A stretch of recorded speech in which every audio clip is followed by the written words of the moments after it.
Hello and welcome to Fueling Around with me, Jason Plato, and my very own dump valve. It's Dave Vitty. Hello. Now, Fueling Around is powered by Adrian Flux. As the UK's largest specialist insurance broker, Adrian Flux will tailor a quote to your exact needs and help you save money on your car, your bike, or even your home insurance. Now then, That's useful. It's useful, yeah. Who's making? Hang on. We haven't introduced it yet. Secret guest. No, I'm just getting in there. I'm steaming in. I'm interested. Send me, I need a quote. Anyway, carry on. I'm very interested. Go on, do that noise again, JP. What was that noise?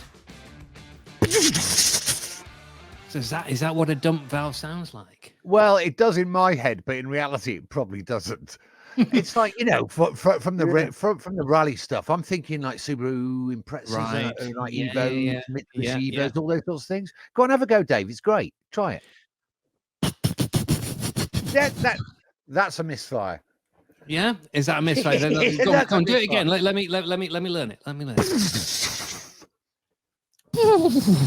It sounds more like a horse, though, doesn't it? Like a very small horse. Jason, you know who will know what a dump valve sounds like, and that is our special guest today. Well, do you know what? I think you might be right. And in fact, I think he's probably got a brilliant impression of his own of a dump valve. Maybe dump valve he owns on one of his cars.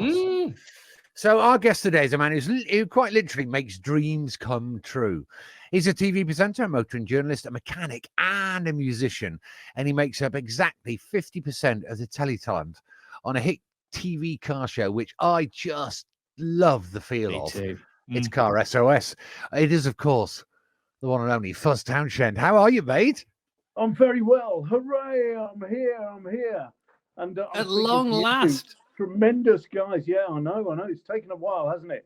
I mean, Dave has been sort of pulling me along. But I'm here now, and I'm very pleased to be here. So, did I just hear you talking about dump valves? Yeah. Or pop-off valves. Well, you said dump valves. I mean, I can try and let me try and do an impression of one.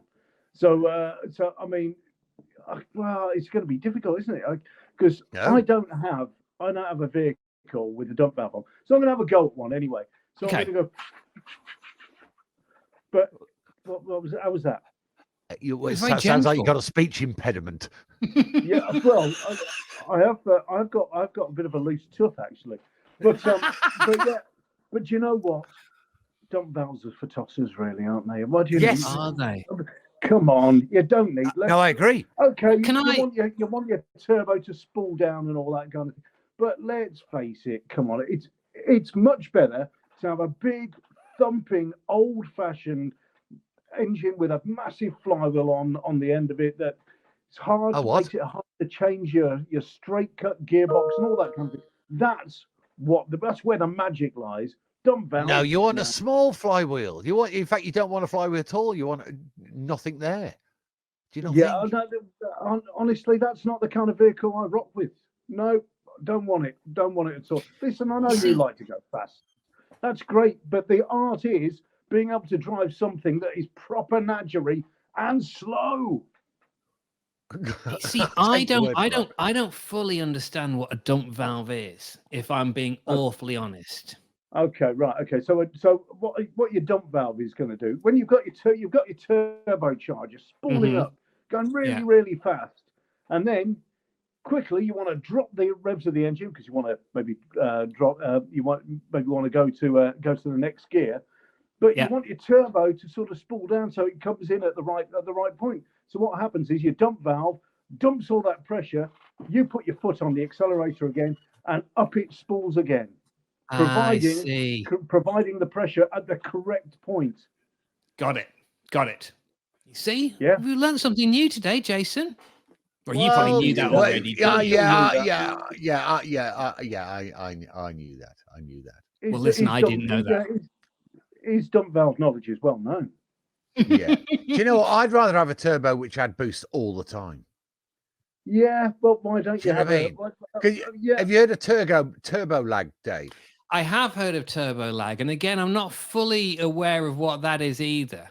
Right. Well, turbo lag is when you put your foot, because the turbo is driven by the exhaust gas. Yeah. So when you open the throttle, the exhaust gases are energized. They come out faster. That spins the turbo. And there's a time delay between it spinning up and producing pressure, and that's turbo lag. Oh, I see. Okay. We talk a lot on this podcast, myself and Jason, about music and cars. It always kind of, I think they all sort of, it's all woven in together. And we'll talk more about that later. But going back to the beginning, that's kind of where it all started for you, wasn't it? Because as I read, and this may or may not be right, but didn't your mum win a Vauxhall Chevette and then took the cash equivalent and bought you a drum kit with it, which arguably is that kind of where your whole kind of adult life sort of began? Well, it's where the luck started, really, wasn't it? What happened was my mum was a short person, achondroplasia, so what's more commonly known as dwarfism. Right. So she had never learned to drive a car, not because that's impossible for people of her build, but because it was going to be massively expensive. She was a single mum, she didn't have any money. And then she did this competition. I think it was in the Daily Mail. She occasionally did a competition, and she was, I think, what they call a spawny get, which is somebody who has more than their fair share of luck. And so she was always good like that. And so she won a car. She won a Vauxhall Chevette. But instead of having the car, I mean, I really wanted her to have the car. I don't know why, but anyway. But she actually ended up taking the cash prize, which was £1,300, which was a lot of bread. A lot of bread in December 1975. Yeah, I mean, like that's 15 grand now, isn't it? Probably. Yeah. Well, I was quick to the front of the queue. I can tell you that. I was very quick to the front of the queue, and so I said, "Mummy." I hadn't called her mummy for about 3 years at that time. Mummy, she knew what was coming. Well, would it be possible for me to have an electric guitar and amplifier? And she said, oh, go on then, I'll give you a treat. So we traipsed off to Woolworths.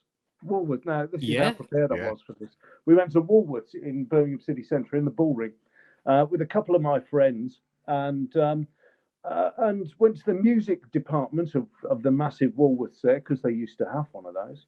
And there was this electric guitar and amp that I'd seen sort of shining there, and I thought, this is it, because I wanted to be Jimi Hendrix when I was a kid. Yeah.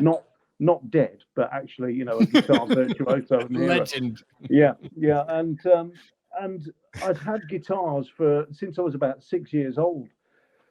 And I got to the music department. And I stood there in front of the electric guitar and amplifier, and I remember it's this semi-acoustic, fat-bodied thing with F-holes. It probably would have howled like a kid in a sweet shop, because it was a very cheap one. But anyway, I kind of stood in front of it, and then I looked over to the right, and there was a red sparkly drum kit. Now, I'd had a pair of bongos for a few years. As I'm sure a lot of young lads have a pair of bongos that they play with often, and then so I'd played with mine. No way, Dave! There we are. See, Dave Vitty has got. Oh my God, out. that's brilliant! Right, there we are. So I always have bongos. Yeah. Fantastic. So yeah, well, I think I've got some here. I've got some right behind me as well. My bongos. Can we see your bongos, Jason? I'll show you my bongos if you show us your bongos. Yeah. Has he got it? Here we go. Hold on, I'm going to get mine. Like, yours are just like mine. Look. Hey, look. They are honestly. They are actually. They are identical. Look. Oh no, that's not a bongo. That's electronic. Bongo mag. I can't quite see what you're holding up, but it's a drum machine. It's a drum machine. I've lost the AC adapter, and I've not whacked it in 10 years, 15 years, something like that. Well, if you've got your electric bongos in your hand, I suppose that's kind of, that's progress, isn't it? I can't get over the fact that you've got exactly the same ones as me, Fuzz. Yeah. Well, I'd had some bongos, and I played along to the various records that I had at the time, and I was pretty good on the bongos. And I was absolutely terrible on the guitar, and I remain terrible on the guitar to this day, even though I love them. I've got loads of bass guitars behind me. I'm absolutely bollocks on the guitar. So Fuzz, you know when you're like watching TV or a bit of music comes on, or it could be whatever, are you constantly, because I find myself doing this, even if I'm in the car, I'm like percussively tapping, or are you doing all that? Maybe I need bongos in my life because I'm always. Well, do you do that? I think what happens is you kind of you start off like that, and then you sort of like become sort of proficient on them, and then that kind of irons it out a little bit, and then you just sort of like do the playing when it's appropriate, and not when you should have your hands on your steering wheel, controlling your motor. I mean, I've got my knees on it. There's no need to worry. Yeah, okay, fair enough. How about you, Dave? Are you constantly? I am, well, see, my dad was a drummer. My dad was a jazz drummer. So I've always sort of had this, like you say, this sort of rhythmic thing, which is why I was, when I was a kid, I used to kind of like get a couple of my dad's drumsticks, and I'd set some cushions and pillows and fold them over and make my own little drum kit, out of stuff. And I always did that. But I'm still, if I'm in the kitchen waiting for the kettle to boil, I'll be there sort of drumming on my legs and on my knees and stuff like that, or drumming on the worktop in the kitchen. I just do it all the time, to the huge annoyance of anybody that's there with me. Isn't it just? Yeah. But this is where, so you got into drumming, and then you did it properly though, Fuzz. I mean, you've made your own music. You were with Pop Release itself, Bentley Rhythm Ace. I mean, you've had a proper musical career. Well, I have. I just kind of, I got the drum kit, and what happened was, it just so happened that up the road there was this bloke called Alan Reed. Now he had sort of short dark hair, and he wore thick spectacles, and he looked very uncool as far as I was concerned. And he was a friend of my mum, which made him double uncool. Yeah. So it just so happened that he sat me down and said, looked at me sort of over the glasses kind of thing. Said, so you want to play drums, do you? And I was like, yeah, I do. Of course, And he said, who's your favourite drummer? And I went, oh, Ringo Starr. And he just looked at me and just sort of like tutted. And he said, there's loads better drummers than him. So I'll show you one. And he sat behind this kit. This is a bloke in his 40s. Couldn't have been any more uncool to a little 11-year-old lad. And he just exploded on this drum kit. And after I finished picking my jaw up, I was like, my God, this is amazing. I want to be able to play like you can. Yeah. So I kind of learned as a bit of a jazz drummer for ages. And then I went into the world of pop and rock kind of thing, and that was kind of, he wasn't interested in pushing me in that way. But then I learned that he'd apparently taught people like Carl Palmer and oh God, just loads of really, really famous drummers. And this guy was an absolute legend. So funnily enough, he absolutely prepared me. So by the time I was kind of 13 or 14, I was playing gigs and making money for it. And so I only sort of did my apprenticeship to have something to fall back on, really. Oh, is that the theory behind? Because this is what I was going to ask you in terms of the whole balance between, two very distinct careers, if you like, sort of moving forward at the same time. You've got music on one hand, and then you've got, the mechanical side of things on the other. So that was the fallback, was it? The mechanic sort of side was just in case the music didn't work out. Well, kind of, yeah. But I was totally into the mechanical side of things, and I used to go up to my cousin John Wardrop's garage in Scotland, just outside Linlithgow. This was a little garage called Regent Motors, guarded by a fierce guard dog called Sultan. Who I was very pleased that I made friends with Sultan, because he was big enough to eat me at the time. But I kind of I made the tea. I got sort of put to work making number plates for cars that needed them, kind of thing. And also I was the fire watching cars when they were being MOT'd and being welded up for their first MOTs, literally being welded up for their first MOTs. How funny is that? That sounds insane. That doesn't it? Cars being welded up in the 1970s. They were totally crap. Absolutely. And people say they don't build cars like they used to. Well, I'm bloody well pleased that they don't. Yeah. I mean, just drive them for 3 years and chuck them away was almost what it was. But so I was doing all of that. And so when I started my apprenticeship on the buses, because everybody knows buses is best, or is that buses are best? Or the bus is best. Bus Anyway, is best. so when I started out, so when I started my apprenticeship, I was already playing gigs. So it was like a parallel kind of career sort of progression, really. And so yeah, the two went along together, and eventually I got qualified as a bus mechanic. Did a couple of years, and then I thought, right, I better, if I want to make a go of it as a musician, I really need to do it all the time. So that's what I did. Joined about 5 bands, started a record label, and pushed and pushed and pushed, and eventually started playing with Rankin Roger, who used to be in the Beat and General Public. Yeah. Well, I joined General Public, and then that became Rankin Roger's solo band. So we went off around the States and all that kind of thing. So I got a taste of the good life. Oh my God, how amazing! Amazing. How I know, that was great. And then he got an offer working with another band with some of the specials. They were going out a special beat. And as part of that package, that came with Brad, who was the drummer out of the specials. So that was me out on my ear. So I ended up having to go back on the buses. Went back to Dudley Bus Garage. And what sort of period of time was this, Fuzz? After 3.5 years of living the high life.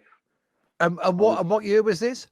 1989. I went back to that. Okay, wow. Yeah, do you know what? It's funny because I know Brad, who you're talking about, who's sadly not around anymore. He died a few years ago, but he used to drink in the same local pub as I did in North London. And many a time, he was a phenomenal drummer, but many a time, and normally after, towards the end of the night when everyone's had a few too many, the same thing would always come up with me and a couple of mates and Brad. And it was trying to get the beginning of Too Much Too Young right. And it was like, so what is it? Yeah. And sort of variations on that. I know it's not that, but it's sort of variations on that sort of whole thing, with people. Yeah. Going, so what is, and trying to get it right. Go on, you do it. What, the start of Too Much Too Young? That was that sarcasm, Dave? Yeah, I'm sure it was. You've done too much. Yeah, something like that. Yeah, but he would always kind of, everyone would have a go, and then he was the one. He was very sort of deadpan. He'd go, "No, you got it wrong," and then he'd do it right on the bar. And that was Brad that you were talking about. Wow. Well, there we go. Yeah. So anyway, I kind of and it was a great drummer, but of course, that I was superfluous, and so I ended up going cap in hand back to the old bus garage, going, "I don't suppose you got any jobs?" And they said, "Well, we never filled your vacancy, so." Welcome back. Proper Groundhog Day stuff. That was. It was like, oh no. and how did firstly, how did the TV career kick off? But also probably before that or after you tell us that. Tell us the premise of Car SOS, because for those who haven't seen it, it's one of my favorite car shows. And I know you the same, Dave, because it's got such a lovely vibe. It's got genuine heart. It's got real heart, and you can see how much it means to these people. So perhaps I've teed that up at the start. Tell us the premise of that for those who haven't seen it. All right. What we do is we, on Car SOS, we secretly take people's cars. So it might be somebody who's either they might be ill, or they might just have been a good egg, or life's got in the way somehow. While they've been being a good egg, time's gone by. They've never got around to doing their car up, and so their car's just been sitting there in their garage, or on their driveway for maybe 5 years or more. And we come along with the permission of their family or friends, and secretly get it away from them. And over the following few weeks, we pull it apart, restore it, and give it back to them as a hopefully working car. I mean, I like the way you candidly say "pull it apart," because I've seen some eps where there's nothing left of the shell, and you've literally ripped it back to and discarded most of it, and then rebuilt it. Yeah, well, that does happen. It just depends. I mean, normally if I go and recce the cars, if it's as bad as that, I say to the production company, "You can't afford to do this," and then they ignore me, and do it anyway.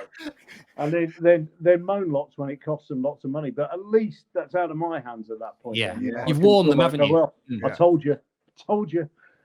So that's what we do. So it's secretly taking people's old classic cars, their cherished cars away, and doing them up for them. I hope in most cases that they wanted that to happen. Although there have been one or two where they've kind of gone, I was going to do that myself. Really? Is that true? Yeah. I can't tell you which ones, but there have been a couple. I mean, we've done 110 cars now, so it's a very, very small percentage. That have said I was going to do that myself, and what am I going to do in my retirement now? I'll tell you what, almost every time I watch the show, a little thought comes in my head, and that is, how difficult is it to keep it all under wraps? Yeah. There must be loads of little hurdles and banana skins which you slip on almost a daily basis. Oh, it's out the bag. How do you keep it so under wraps? Because it generally is, isn't it? It is, yeah. So as far as we're aware, nobody has guessed while it's been happening. One or two people have had, on the last day or two when something weird has happened, one or two people have gone, oh, something weird's going on here. I don't know what it is, kind of thing. But nobody's ever fully tumbled yet. But yeah, so how to keep it under wraps? Really, a lot of people think that they'd know if something was going on, but they don't. I think it's very hard for the family who are involved, especially if they live in the same house as the person, because they're on eggshells. They're sort of like trying to avoid watching Car SOS and all that kind of stuff. So because the person themselves might be properly into. So so their family's like a cat on hot bricks at this time. This can be. Once we take the car away, it can be anywhere between sort of like 3 or 4 and maybe 10 weeks of having this vehicle away. So sometimes it's easy, sometimes people think, oh, it's just been put away in storage while we're having the extension built, or that kind of thing. But at other times, we've actually had to remove cars that have been sitting on people's driveways in front of their houses, and what we've had to do is take the car, swap the wheels over with another car, with a dummy car that we've got. I'll put a ringer in there. Put a ringer in there. You did that with the Fiat Uno, didn't you? Yeah, we did it with the Fiat Uno. We did it with a Mini Cooper as well. We've done it a few times. I saw one where there was some tarp over it, and it was right next to their front door. Yeah. And I'm thinking to myself, there's no way they don't know, but they don't, do they? They don't. No, they absolutely don't know. I mean, there was one car, we did a Jaguar Mark II, and the one brake was seized on it, would not let go. I mean, I clattered the living daylights out of it, trying to release it and trying to get it up. But we have to work quick in those situations, so we had to drag it, and the tires weren't inflated; they were just like a pair of ragged old trouser legs kind of thing, and they just. So we actually carved a groove in the driveway. No way. And so somebody else had to come along. A friend had to come along to pretend to do something at their house and scrape a digger bucket along it or something like that. See, that's the bit I love. Otherwise, have you ever seen that scene in The Time Machine where they drag the time machine and they can see where they've done it because it's kind of left the marks on the ground. It was a bit like that. So, but eventually we got it out of there, and but that was I was sweating on the top line with that one. So that's the thing I love about that concept of show, where any number of things can go wrong, and if they do go wrong, you've got to sort it out, haven't you? You've just got to come up with a fix. Like, oh shit, there's a hole in the drive. What do we do with that? Yeah, exactly. Let's get me mate who's got a digger. Yeah, exactly. So it does have so we've had to sort of like literally cover our tracks from time to time.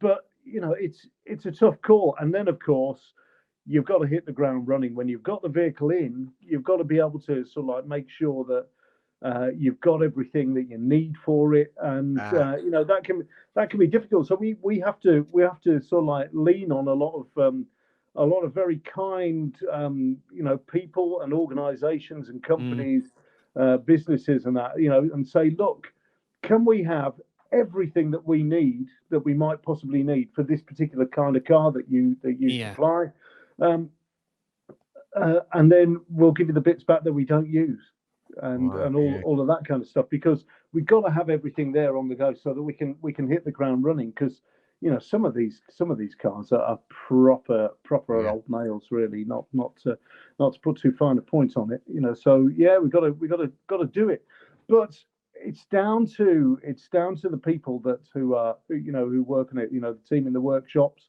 that we use. They are absolutely magnificent. Without them pulling out the stops and also working loads of late nights, we would not get these done. But it's often the car leaves the workshop, goes straight onto the trailer and straight to the reveal. Yeah, no, and that's the magical bit, isn't it? You know, when you've seen all of the hard work and all of the different people involved as well in all of this, you know, not only you and all the production team, obviously you and Tim, but obviously the family to sort of keep the secret going and everything. And then when you do get the reveal, it's absolutely magic, Telly. And that's what you're hooked in for, and that's what you're invested in, and that's why it's such a good show. But Fuzz, I want to take you back personally to your own, you know, sort of car beginnings. Take us back to what was the first car for you then? Where did the love affair first begin? Well, I mean, I had my mum's brother, my uncle Derek, always used to turn up. He had a castings business. He was based down in Surrey, Townshend's Castings. Very imaginative name there. But anyway, so but Townshend's Castings. So he often used to have to deal with big foundries and stuff up in the Black Country. Yeah. So when he used to come up, he always seemed to have a different car. You know, one day it'd be a Wolseley 690, then it'd be a Volvo Amazon, then it'd be like a V4 engine Ford Transit, or then it'd be something. Just every time it was something different. They all, though, smelled of pipe smoke, because he smoked a pipe, and that was great. And there's no better combination on the interior of a car than a decent quality aromatic pipe smoke with a bit of leather. Yeah. Do you know what? I can almost sense that. So I got to experience loads of these different cars, but also cars back then used to have a sound. You know, I'm talking when I was a kid. I'm ancient now, but when I was a kid in the late 60s, early 70s, I could tell cars that were going past my house just by their sound. Yeah. I think that's a lot more difficult nowadays. I mean, certainly some do, but you know, just if an MGB went past, I knew what it was. If a Ford Cortina Mark 1 went past, I knew what it was. I didn't even need to see it. And so I just kind of got not just into the sight of the vehicle, but it was also the smells, the sounds, and just every aspect of them, and it just grew with me. But of course, my greatest love was buses. But forget that. But my cars, I just knew what they were as they were going past. And then eventually, I managed to persuade. This is after I got my drum kit, because I was a greedy kid. I eventually managed to persuade my mum to loan me. The loan is still outstanding. Loan me enough money to buy a Ford Anglia, which was an MOT failure, and I had dreams of doing this car up and it being ready for my 17th birthday. But that never happened, because before I was even 16, it was on the back of a Henry Tarone's tow wagon going off for scrap. And I would like to say that, you know, the adverts always said, I'm going to get in trouble with the family now, but the advert said £10 for £10 minimum for every scrap car. And the bloke came and saw mine, and he went, "I'm not going to give you any money for that. I'll take it away for nothing, though." Nothing. Yeah, for nothing. I was properly wounded, but I just thought, well, you know what? Maybe I've swerved a bill there. Anyway, so it got taken off. Then, because I also had a foster mum, I had two mums, so it kind of gets a bit complicated. Just go with it. Yeah. And so I'd been a foster kid, so I used to see my I used to see my real mum at the weekends, and I was in a foster family during the week. And so by that time, only my foster mum was alive, and she had bought she brought a brand new Ford Fiesta 1.1L in dark blue, and so I learned to drive in this Ford Fiesta, and she said, after I passed my test, she said, if you look after it, if you pay for the insurance and all of that kind of thing, you can have this car. Wow. Well, and I passed my test in November 1981, so I've got I'm the kid with the almost new car, almost new car. What more could a teenager of 17 want than an almost new car? 2 years old, and hadn't even hit its first MOT. Hey, Fuzz, do you still remember the registration? YOK 80T. Dave is an avid registration memorizer, and you've got one too. How brilliant is that? The Ford Anglia was 803 BOL. We have this conversation a lot actually on here, Fuzz, because Jason thinks that I'm a bit strange because I remember the registration plate of every car that I've ever owned, but also every car that my dad ever had, or anything to do, any car within the family all the way through my life. From about the age of 3 or 4, I remember the registration to this very day.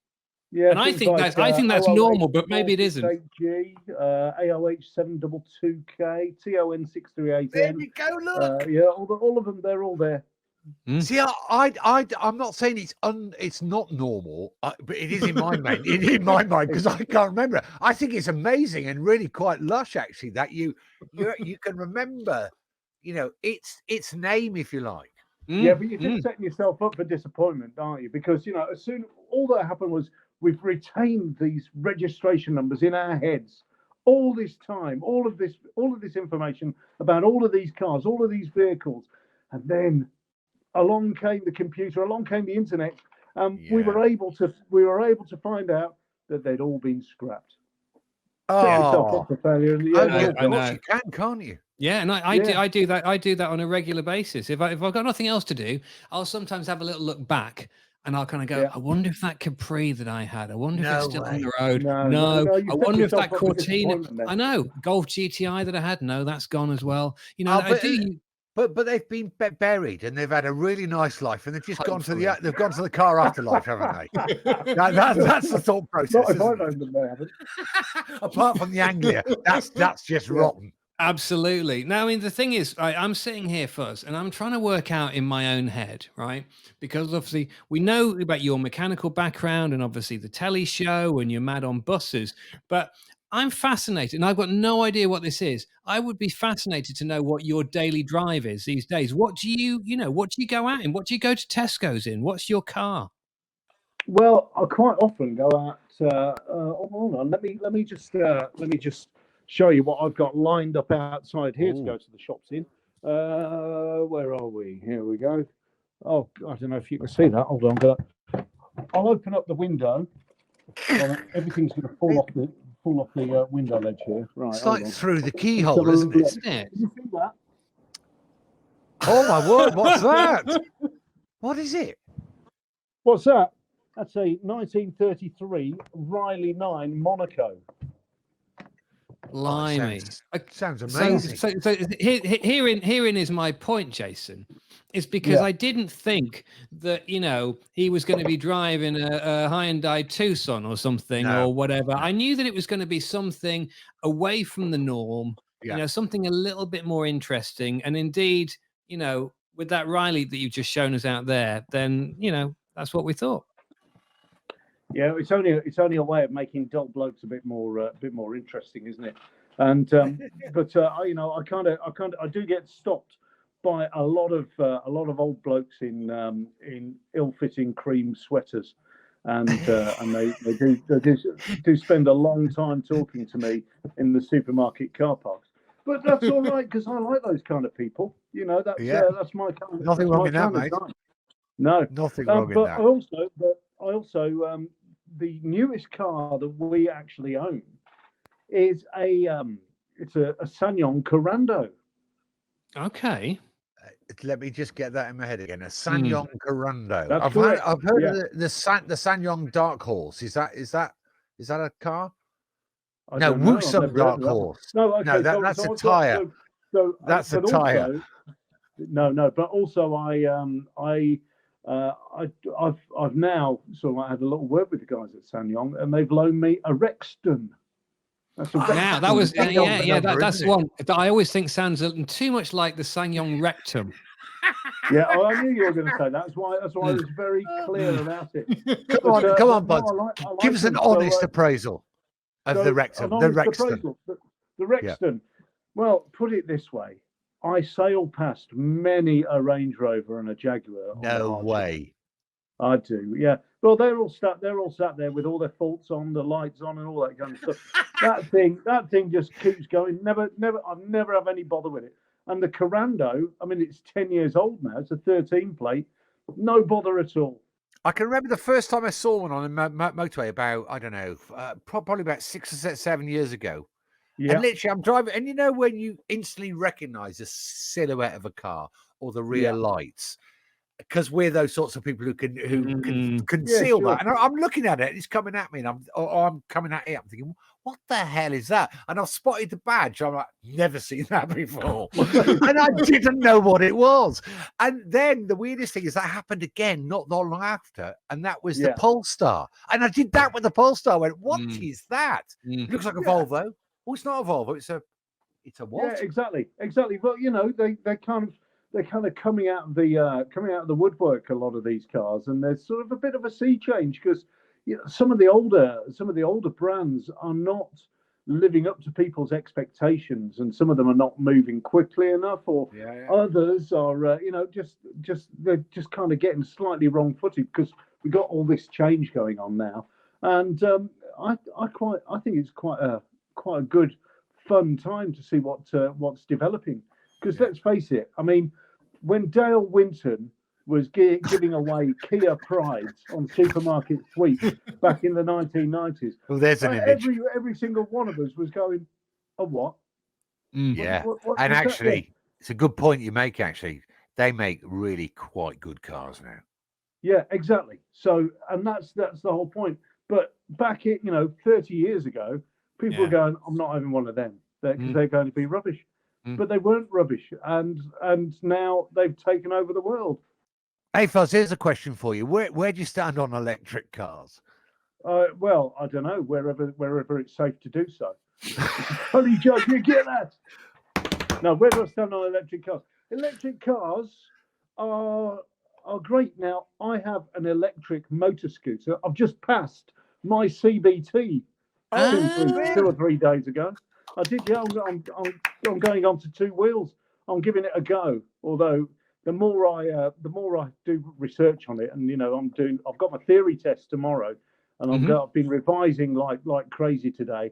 And the more I go into it, they really try and discourage you from going on the road. It's dangerous. Yeah. I think motorbikes might be dangerous. So anyway, but I've got an electric Seat Mo.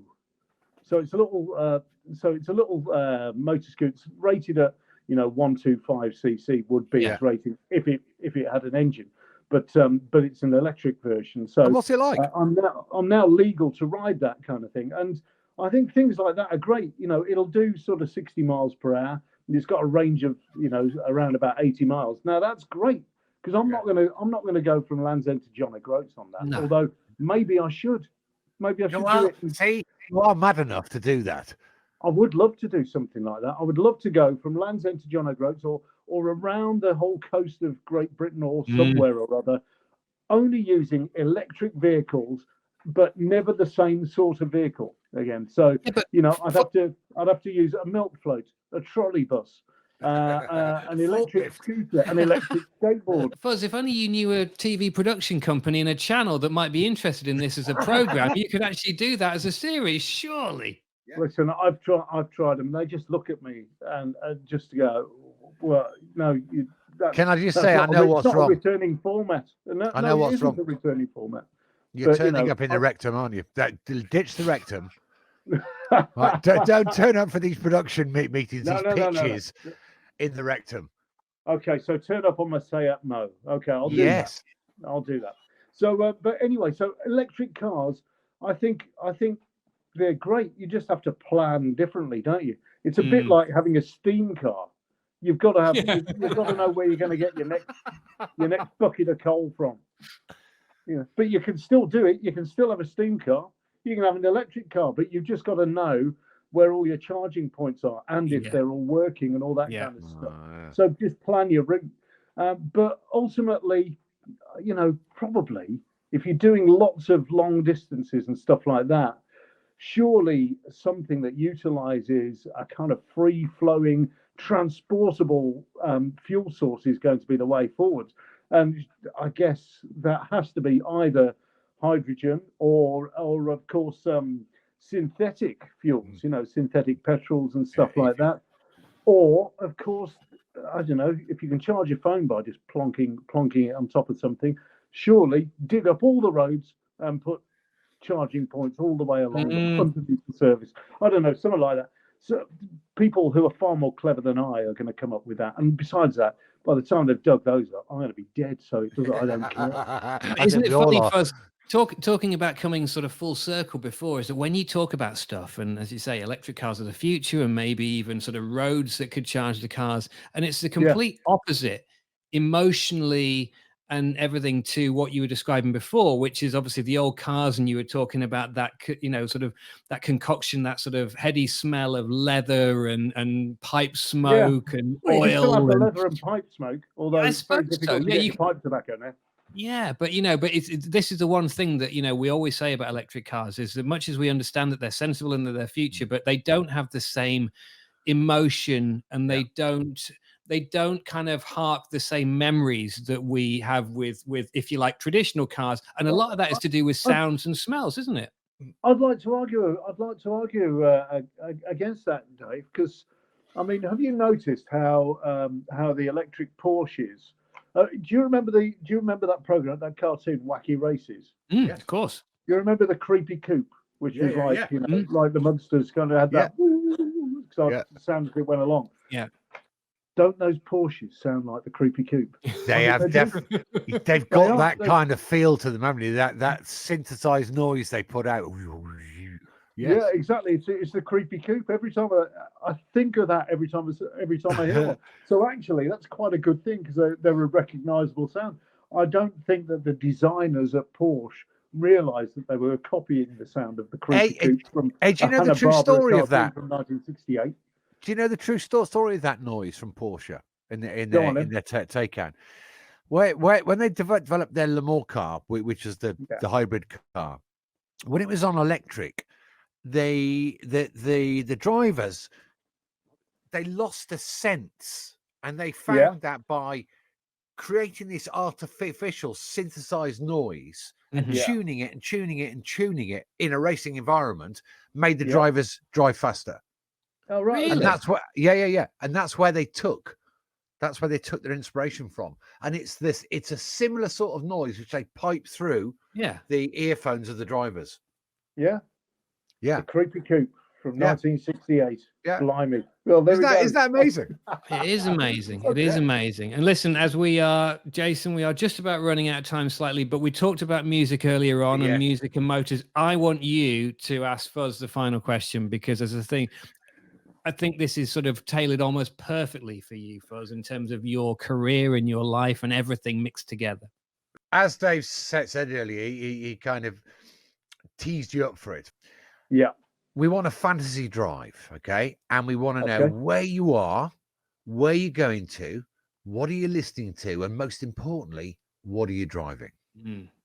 Okay, fantasy drive. Oh, this is a very, very good question. So probably I'm going to go for a pre-war car of some sort. Maybe I'm going to go for a pre-Derby Bentley, but not one of those open racing lorries. I'm going to go for a rakish sports saloon, and with that great big thumping 4-pot engine maybe something like that up ahead. And so I'm going to go for that.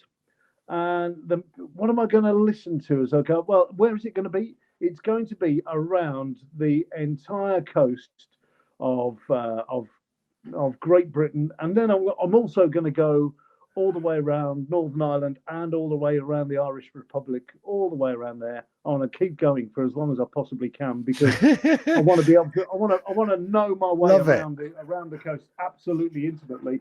And there's lots of switchbacks, lots of driving to be done. Don't need to go fast, and I'm going to have brilliant views all the way around. So that's where I'm going to go. And you know what I'm going to listen to? What's going to be on the soundtrack?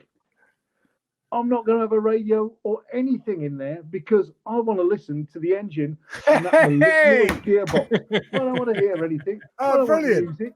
I don't even want Radio 4, which is what I often listen to, if I'm honest.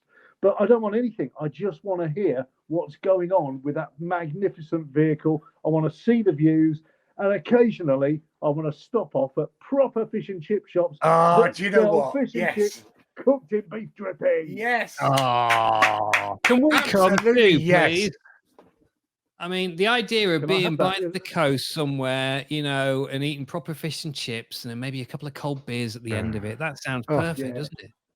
You know, and you're right about the whole music thing. I mean, even the other day, I went through a tunnel and I kid you not, I turned the radio off. As I was coming up to this little tunnel under the motorway, right, I turned the radio off and I put the windows down. Oh, nice. And then I floored it. Right, because I thought it'd be a waste otherwise. There's a tunnel, you know, and I've got a big silly exhaust on the back of it. You want to hear it? Yeah, absolutely. And you've got to say that those Kia Prides, they sound magnificent with the windows.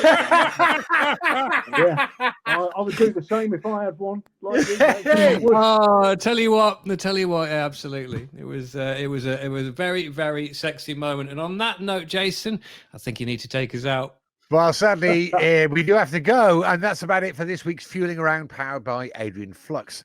As the UK's largest specialist insurance broker, Adrian Flux will tailor a quote to your exact needs and help you save money on your car, your bike, or even your home insurance. Dave, as always, thanks to you. But a huge thanks to our special guest this week, the one and only Fuzz Townshend. Thank you so much, mate. Thank you. Thank you. Thank you very much for having me on. It's been an absolute pleasure. Thank you so much. Don't forget, you can get in touch with us, as always, on Twitter at Jason Plato or at David Vitty. And if you've liked what you've heard, feel free to give us a 5-star rating, press the follow button, and share the podcast on all your socials. Thanks for listening, folks, and we'll see you next time. Ta-da.